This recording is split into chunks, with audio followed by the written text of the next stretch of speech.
जोगे छिनार भूल जाई है तू यार के, जोगे छिनार भूल जाई है तू यार के। कदर न कैनी तू हमरा के प्यार के, कदर न कैनी तू हमरा के प्यार के। अब टंगरी पसर के सुतई बहु भतार के रे, टंगरी पसर के सुतई बहु भतार के। अरे जोगे छिनार भूल जाई है तू यार के, जोगे छिनार भूल जाई है तू यार के। कदर न कैनी तू हमरा के प्यार के, कदर न कैनी तू हमरा के प्यार के। अब टंगरी पसर के सुतई बहु भतार के रे, टंगरी पसर के सुतई बहु भतार के। सुतई बहु भतार के रे, सुतई बहु भतार के रे, टंगरी पसर के सुतई बहु भतार के। टंगरी पसर के सुतई बहु भतार के।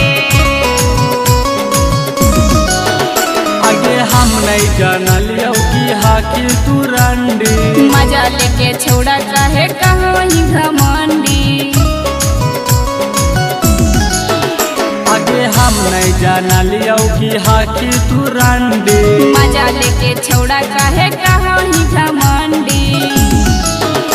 आगे फेंकबौ हम तोरा के दिल से निकाल के, फेंकबौगे तोरा हम दिल से निकाल के।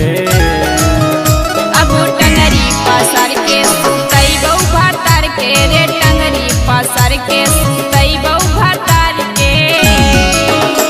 सुतई बहु भतार के रे, सुतई बहु भतार के रे, टंगरी पसर के सुतई बहु भतार के।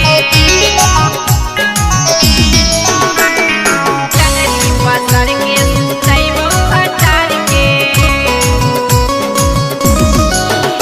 आगे जो छौरी जो अपन कर ले गुजारा, नजर न अइबौ रे छौड़ा दोबारा, छौड़ा दोबारा।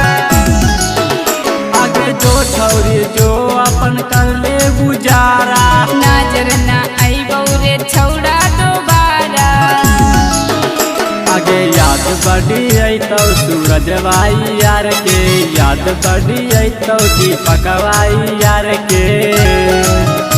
अब टंगरी पसर के सुतई बहु भतार के रे, टंगरी पसर के सुतई बहु भतार के। Vaishali Recording Studio, Giria.